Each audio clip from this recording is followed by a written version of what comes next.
ഈ തൃശ്ശൂർ മണലൂരിൽ തപാൽ വോട്ട് എണ്ണുന്നതിൽ ക്രമക്കേട് ആരോപിച്ച് TN പ്രതാപൻ ഇന്നിപ്പം ഹൈക്കോടതിയെ സമീപിക്കും. 184 ഹോം വോട്ടുകൾ എണ്ണിയില്ലെന്നും 4 ഉദ്യോഗസ്ഥരാണ് ഇതിന് പിന്നിലെന്നുമാണ് TN പ്രതാപന്റെ ആരോപണം. UDFന് ലഭിക്കേണ്ട വോട്ടുകളാണ് എണ്ണാതിരുന്നത്. റീകൗണ്ടിംഗ് ആവശ്യപ്പെട്ട് ഹൈക്കോടതിയിൽ തിരഞ്ഞെടുപ്പ് കേസ് കൊടുക്കുമെന്നാണ് പ്രതാപന്റെ പ്രതികരണം. ആ പ്രതികരണം കേൾക്കാം. അതിൽ 184 വോട്ട് കൗണ്ട് ചെയ്യാതെ മാറ്റിവെച്ചിരിക്കുകയാണ്. അതിന് കാരണം വോട്ട് ചെയ്യിക്കാൻ വേണ്ടി വീടുകളിൽ വരുന്ന പോളിംഗ് ഓഫീസർമാർ അതിൽ അറ്റസ്റ്റ് ചെയ്യണം. 80 വയസ്സിന് മുകളിലുള്ള ആളുകളെ വോട്ടിൻ്റെ എല്ലാം അറ്റസ്റ്റ് ചെയ്യേണ്ടതാണ്. 184 വോട്ടിൽ അങ്ങനെ അറ്റസ്റ്റ് ചെയ്തിട്ടില്ല. അതുകൊണ്ട് കവർ തുറന്നില്ല. 4 ഉദ്യോഗസ്ഥന്മാർ ഇതേപോലെ ഹോം വോട്ട് ചെയ്യാൻ വേണ്ടി ചെന്ന എല്ലാ സ്ഥലത്തെയും ആ 4 ഉദ്യോഗസ്ഥന്മാർ നേതൃത്വം കൊടുത്തത് മുഴുവൻ ഇതേപോലെ അറ്റസ്റ്റ് ചെയ്യാതെ വെച്ചിരിക്കുകയാണ്. അത് പൂർണ്ണമായും UDFൻ്റെ വോട്ടുകളാണ്. 184 വോട്ട് ഉണ്ട്. കൗണ്ട് ചെയ്യുന്നത് ഞങ്ങൾ ആവശ്യപ്പെട്ടു. ഉദ്യോഗസ്ഥന്മാരാണ് അതിന് ഉത്തരവാദികൾ. 126 വോട്ടിനാണ് മണലൂരിൽ LDF ജയിക്കുന്നത്. അതുകൊണ്ട് ഇന്ന് തന്നെ ഹൈക്കോടതിയിലെ സീനിയർ അഭിഭാഷകരുമായി ബന്ധപ്പെട്ട് ഇലക്ഷൻ കേസ് അന്യായം കൊടുക്കും. ലെവിൻ കെ വിജയൻ വിവരങ്ങൾ മറ്റുള്ള ലെവിനെ. അപ്പോൾ TN പ്രതാപന്റെ ആവശ്യം റീകൗണ്ടിംഗ് ആണ്.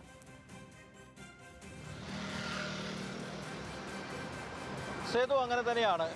തളിക്കുളം പഞ്ചായത്ത് അംഗമായി മത്സരിച്ച് തെരഞ്ഞെടുപ്പ് രാഷ്ട്രീയത്തിലേക്ക് എത്തിയ TN പ്രതാപൻ ഇത്ര കാലത്തിനിടയിൽ ഇതുവരെ ഒരു പരാജയം അറിഞ്ഞിരുന്നില്ല. ഇന്നലെ LDFൻ്റെ സ്ഥാനാർത്ഥി പ്രൊഫസർ C രവീന്ദ്രനാഥിനോട് ചരിത്രത്തിലെ ഏറ്റവും വലിയ ഭൂരിപക്ഷ കുറവിൽ TN പ്രതാപൻ പരാജയപ്പെട്ടു. 126 വോട്ടിനാണ് LDF സ്ഥാനാർത്ഥി ജയിച്ചത്. ഈ സ്ഥാനാർത്ഥിയുടെ ജയത്തിന് പിന്നാലെ തന്നെ ഈ തെരഞ്ഞെടുപ്പ് ഉദ്യോഗസ്ഥർക്കെതിരെയും തെരഞ്ഞെടുപ്പ് നടപടിക്രമങ്ങൾക്കെതിരെയുമാണ് അദ്ദേഹം പരാതി ഉന്നയിക്കുന്നത്.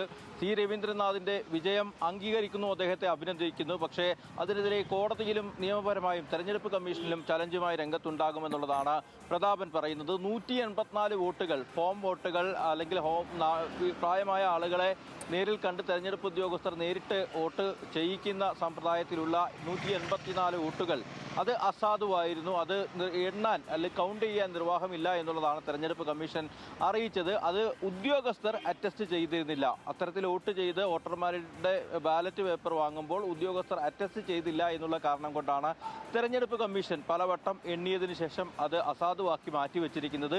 ഈ നടപടി ഉദ്യോഗസ്ഥരുടെ വീഴ്ചയാണ്. 4 ഉദ്യോഗസ്ഥർ ഇത്തരത്തിൽ പല സ്ഥലങ്ങളിലായി എത്തി വോട്ട് ചെയ്യിപ്പിച്ച ആളുകൾക്കുണ്ടായിട്ടുള്ള വീഴ്ചയാണ്. ഉദ്യോഗസ്ഥരുടെ പേര് സഹിതം പരാതിപ്പെട്ടിട്ടുണ്ട്. ആ പരാതിയിൽ നടപടികൾ ഉണ്ടാകണം. ഇതിനുവേണ്ടി ഹൈക്കോടതിയെ സമീപിക്കും, റീകൗണ്ടിംഗ് ആവശ്യപ്പെടും, തെരഞ്ഞെടുപ്പ് കമ്മീഷനിൽ പരാതി നൽകുമെന്നുള്ളതാണ് TN പ്രതാപൻ പറഞ്ഞത്. മുതിർന്ന അഭിഭാഷകരുമായി ഇന്ന് കൂടിയാലോചിച്ച ശേഷം നേരിട്ട് തുടർ നടപടികളുമായി മുന്നോട്ട് പോകുമെന്നുള്ളതാണ് അദ്ദേഹം പറഞ്ഞത്. പക്ഷേ 17,000-ലധികം വോട്ടിൻ്റെ വർധനവുണ്ടാക്കിയ മണ്ഡലത്തിൽ കോൺഗ്രസിന് അത്രയേറെ വലിയ വോട്ട് നിലയിൽ വർധനവുണ്ടാക്കിയതുകൊണ്ട് 126 വോട്ടിൻ്റെ പരാജയം അതൊരു പരാജയമായി കാണുന്നില്ല എന്നുള്ളത് അദ്ദേഹം പറയുന്നു. 100% വിജയപ്രതീക്ഷയായിരുന്നു ആ മണ്ഡലത്തിൽ ഉണ്ടായിരുന്നത്. പക്ഷേ നിർഭാഗ്യവശാൽ ഇങ്ങനെ സംഭവിച്ചു. പക്ഷേ അതിന് പിന്നിൽ പ്രവർത്തിച്ചത് RSSും BJPയും SDPIയും പോപ്പുലർ ഫ്രണ്ടും പോലുള്ള സംഘടനകളാണ്. അവർ CPMന് അനുകൂലമായി പ്രവർത്തിച്ചു.